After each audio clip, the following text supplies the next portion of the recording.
maybe you might think I live in Dharamsala, I'm his student. Maybe the student's job is to promote his teacher. Maybe it will go like that in your head. But to be honest, His Holiness the Dalai Lama brought up lots of new techniques into this world. For an example, for up to now, there were so many scholars, teachers in Buddhism, Tibet, especially Tibetan Buddhism. Nobody thought about.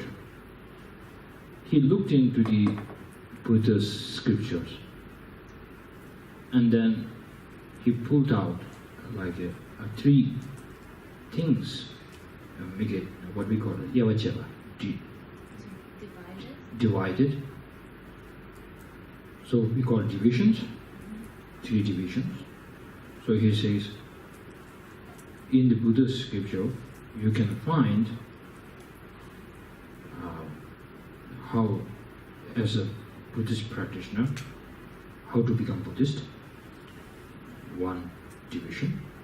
Then he looked into the scripture, and then he thought there are Buddhist philosophy, which something non-believers or non-Buddhist also can study. That you don't need to become Buddhist. You need to have faith in Buddha. And third, then in the Buddhist text there are lots of talking about mind and mental factors. So those are like Buddhist science. So these three divisions, he told me when I go place like Israel, I don't need to give a talk on how to become Buddhist. He says, our main emphasis that Buddha, 1,000 years back, he's become enlightenment, is the great compassion. So the compassion is something, whatever that person needs for temporary and then for permanent, whatever we can benefit, may there is a benefit. This is his prayer. So His Holiness make it very simple. So these days now, lots of books of His Holiness coming out. Some are already out. So when you look at it, so you can see, looking into Buddhism, how you can change. And even Jewish religion believer can read these and then talking about past and future life and death and everything. You can take it away. There's nothing mentioned about this. So when I just start to talk about compassion, all the religion talks about compassion. So now it's not just talking and how to put in practice. So you need so many texts, and then I see debating yourself really helps. So those are the textbooks, and then I think people from Jewish side, they have their own, what do you call it, Bible? You have Bible, right? So, original Bible. The Bible, you just have to look at it and then just don't say, oh, maybe I don't believe in God. And then just don't do that. There are so many logics behind it. And there are so many things that it can really help you. You have to pick it up. I'm a practitioner. I call myself as a Buddhist. I don't completely go like I believe in past and future life, or I believe in fully enlightenment. I'm in the middle, and I'm in a doubt. The doubt is one doubt. What do we call it? The Tezon Sundela. The three kinds of doubt. Three kinds of doubt. First is Chanyaба. Like being in an equal doubt. Of equal doubt. And then one is Tunjuli Tezon. Away from the facts. You're saying away from the facts. What's that? Like going away from the facts. Going Tunjuli Tezon. Ina. Yeah, there's something like when, let's say about fully past life. So maybe when manager introduced me, maybe you said something about my past life. Did you? Oh, good job. You made it all. You brought it up. So many people ask me, do I believe in past life? And it will be very funny me to say, I don't believe in past life. So my belief system is something what Lord Buddha said. Buddha said, I have taught you so many things. He especially said to his bhikkhus, his students, monks. So whether don't accept these teachings by blind faith. Take it with research. That's how you check with your gold. So once you get gold, and then you have to check how valuable it is, and then you have to some professional goldsmith, and then they to check it out.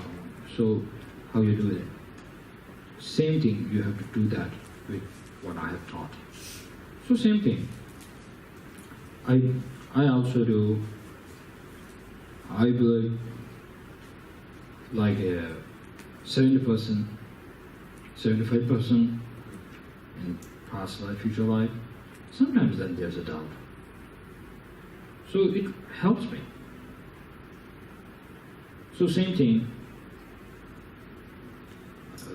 When your own religion talks about God. So then bring out some, there are lots of logics inside it. What are the benefits? If I don't believe in God, what are the disadvantages and advantages? So I'm not saying you have to believe, you don't have to believe, I'm not saying anything. This is in your own hand, you decide it. So then, this is how actually, I'm not talking about converting your religion. So it's better to stay in where you come from. But then it's an individual choice, right? The individual's right. So you feel like, okay, this doesn't answer me very well, and this answers much better, and this is the one, I want to buy it. So, you buy it. So, what happened, why I'm saying this, one time His Holiness Dalai Lama was giving a talk in TCB, and then some of the Tibetan young students stood up and asked a question to His Holiness. So one, it looks like quite naughty one, and then he looks like he's a little straightforward actually. And then he said, His Holiness, I'm a very happy person, and I don't have any suffering in my life. And I have no suffering and no tension. Do I need to study Buddhism? A good question, right? Then His Holiness was very straightforward at that time. He said, you don't need to study. You don't need to practice. Unless you are serious about your life. Then I thought, well, there are some other answers towards that actually, right? You can say, well, right now you might not have any trouble and suffering. Future you might will face so many problems. But His Holiness is very straight, saying, once you do it seriously. So same thing there. What I'm saying here. Some people might be thinking, oh, Buddhism is very, very, very popular, getting popular these days. Oh, maybe I should try it. I'm not saying just checking it on is no problem. Then once you feel, now I should become one, then you should be very serious about it. Because it's not easy. It's not like changing a name. It is changing your way of thinking, actually. Before you change, you have to have some. So once you already become Buddhist, then I come to you and then ask you a question. You should have a very good answer towards it. I have two friends from Germany, a couple. So they said, I love Buddhism and we want to become Buddhist. And then, especially we read about your biography and my wife had some good, what we call dreams and a good way of thinking towards you, and now we came here and accept us as your student. Then I said, I'm not qualified teacher and I'm not ready to take you to take as a student, and maybe I want to ask some questions before whatever we are going to have a relation, a friend or foe and anything. So I asked, what do you think that one from England, so one is from Hamburg, Germany. So I said, you have your own religion back there, your parents. What is something that missing in your own religion, and what you find in Buddhism? And they have quite a good points actually. And then I said, what is uniqueness of the Buddha's quality? And then we go on, and we had quite a discussion. Then slowly I said, if this is your examination paper, you given to me and I checked it, I will only give you 40%. So you are not ready yet. And some questions that I asked you about the Bible, and some questions I asked about the God, you have to study. And once you repeat about, in Christian we talk about this, and then in Buddhism they talk about that, you need some answers. Otherwise, how you are going to give up very easily? And then what is the guarantee that you will give up Buddhism very easily? Right? So I have one friend. He became a monk in Thailand.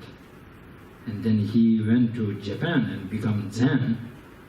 And then he went to Sri Lanka and become again a monk.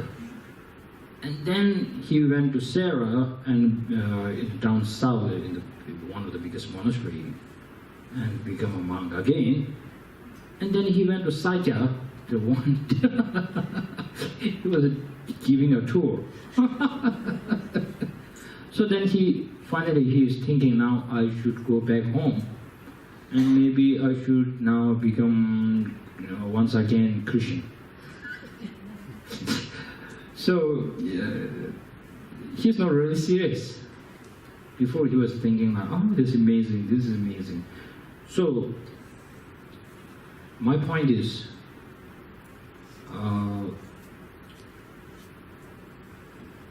why does religion exist, right? Religion has been very influential and very beneficial for past centuries. When people do have lots of problems, but there's no answer. Now these days, like when people got some problem, like if somebody is sick, there's hospital. They go to hospital and check up, and then they get the answer. Before, there's some difficulties that they, right now in the place where I was born, in Spiti, up in mountains, in Himalaya, still the people do have kind of faith, like getting transferred, what we call it. It's really, maybe in Israel, do you have that or not? What it's called? When you get like spirits going into your body. Do you get it here in Israel? You do? The book? Okay. Some people believe that. Yeah. So In any phase. one example is good enough. So in Spiti, where I was born, still it exists. And then people, when their child get, we don't call it what's that, exorcism? Exorcist. Exorcist? Yes. Is it, you know that? Yeah, like to get the spirits out. Out, and then they do it, right? In the movies, they show so many. But it is really funny. So, because I love to watch horror movies. So then they bring the cross, and sometimes the cross doesn't work. So, and also in India, they make movies about God, and that sometimes a demon goes into like a spirit inside human's body, and then they bring priests and they do rituals. It doesn't work, it makes worse. So it's really funny to watch all this, and I have seen it in real life, and my God, it's really sad thing, because we couldn't do anything much, right? Very funny thing happened in Arunachal Pradesh. I haven't seen it. My friend experienced it, and my friend told me in India, some part of India. So the boy was got two spirits. Yes, spirits inside our body, and then he only speaks the local dialogue. That's Wen dialogue. So it's similar to Tibetan language. The boy only knows that. But then once he got possessed, that's the word, right? Possessed. My English is coming now. Got possessed. So the boy sometimes speak very, very good Hindi and English, okay? And then sometimes he talks about making a house, architect. So my friend, a monk, he was invited to perform our rituals. And then he went there. He was surprised. Very young boy, I think 13 or 14 years old. And then four different way of talking, thinking. So boy talked with my friend in English, and he does not speak English, so he needs a translator. So after he did some ritual and he got lucky, then the spirits left, I think. So that boy becomes normal again. So he came to me and said, before I don't believe in much in consciousness going in there and here. Now I have no doubt. Consciousness really, other consciousness goes into somebody's consciousness, and then now he thinks there is past life, there is future life. But still it does not takes away my doubt. So now I'm lost of what I'm saying about. Was that? Okay. So the religion becomes so important in the ancient time. This is the where all this story comes. So at that time, our ancestors or that generation is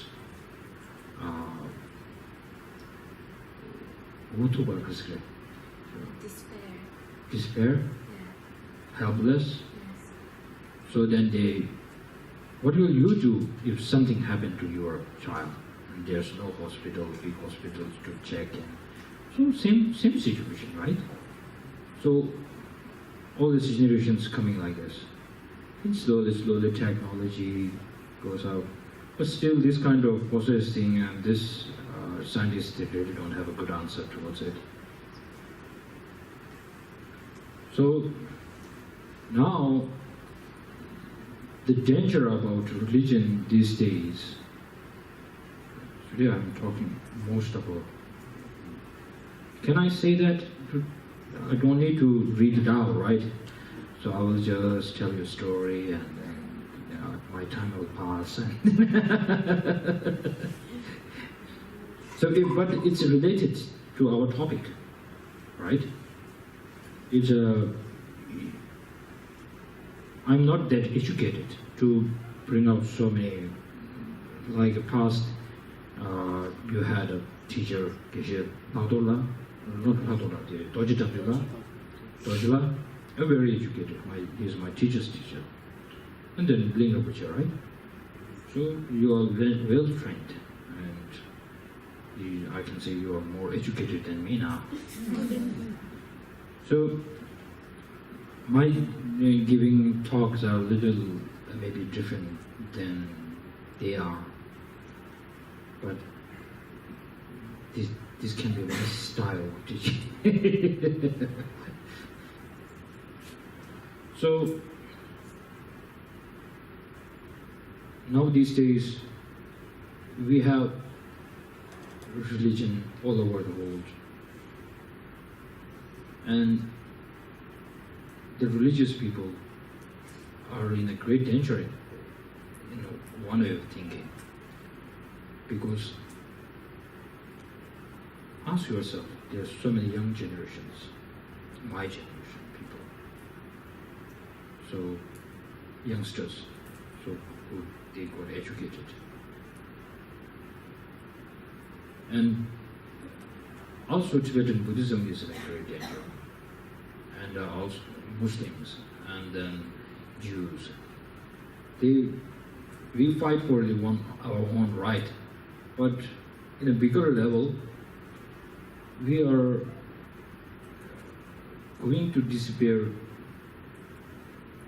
slowly, because most people are thinking, we don't need a religion. The purpose of life is to be happy. And we make our living, and we get good house, car, and good family, you don't need much religion. And then they only go to Sunday to the church or what we call it, synagogue?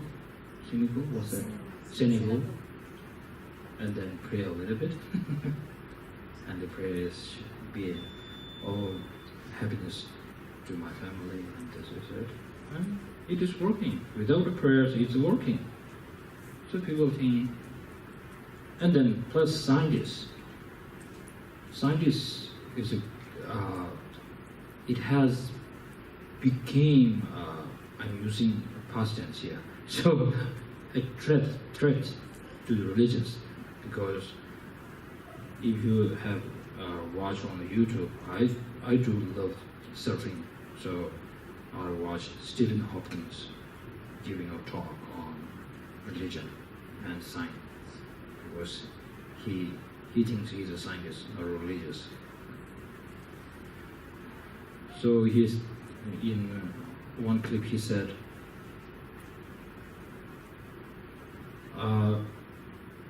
maybe the reporter maybe asked him the question. These days, science on one hand and the religions on one hand. So who will win the battle? It looks like this is the question for him. And then he said, he don't say like this, you know, he's not in a situation like this, but then he types on the computer and the computer replies, right? So, very intelligent person. He said, religious is something that tells people to do it. And then science is something like they will show how does that work. And then it is something like you like it, you buy it.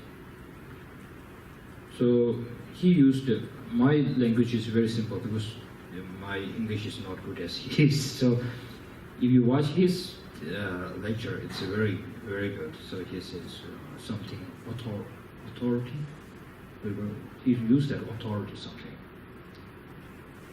So science has his total point. The final point is we do have a proof, and the religions they push people to do it, but there's no proof. So of course science will win. With this message, now these days,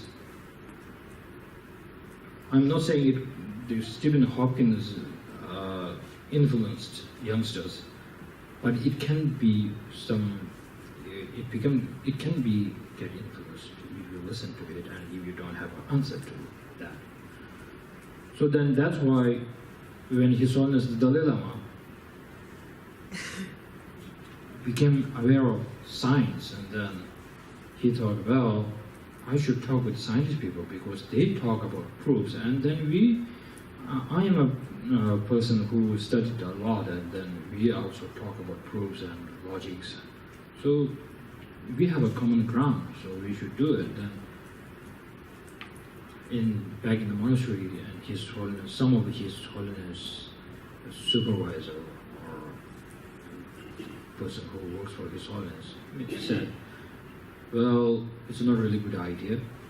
And then some also his scientist friend said, well, science is a religious killer, so try to ignore it. So then His Holiness thought, well, he thought about, because he studied the base of Buddha's text, so then he remembered Buddha's word, that Buddha said, whatever I have taught you, the bhikshus, his students, so he said, research it, check it. So he felt like, well, if he